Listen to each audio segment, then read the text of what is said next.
एक तरफ सूरज बहुत ज्यादा परेशान है, तो वहीं दूसरी तरफ ईशा की तबीयत अब काफी हद तक ठीक हो चुकी है।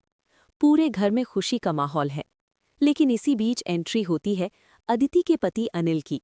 वो अदिति को अपने साथ ले जाने आता है। ताइमा भी अदिति को जाने की इजाजत दे देती है।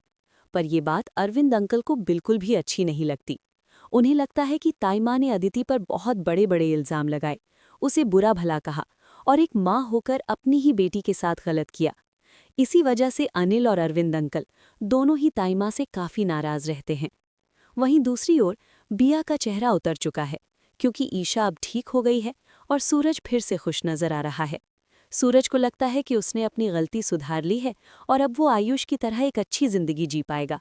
सूरज कहता है, मैं बाबूजी को सब सच बता दूंगा।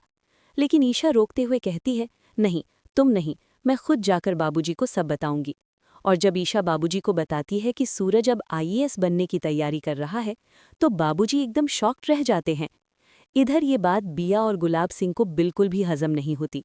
वो लोग चुप बैठने वालों में से नहीं है। सूरज का सपना वो कभी पूरा नहीं होने देंगे।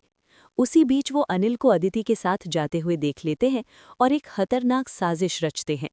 अदिति का किडनैप करवा दिया जाता है और उसे कुछ दिनों तक छुपा कर रखा जाता है।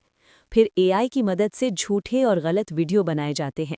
अनिल को धमकाया जाता है, देख तेरी बीवी के साथ क्या क्या हुआ है। डर और गलतफहमी में आकर अनिल अदिति को छोड़ देता है और कहता है, मैं ऐसी लड़की के साथ नहीं रह सकता।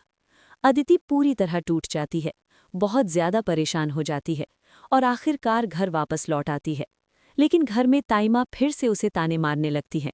तभी अरविंद अंकल बीच में आते हैं और सबको समझाते हैं। धीरे धीरे अनिल को भी एहसास होता है कि उसने अदिति के साथ बहुत बड़ा अन्याय किया है। इधर बिया और गुलाब सिंह की साजिशें यहीं खत्म नहीं होती।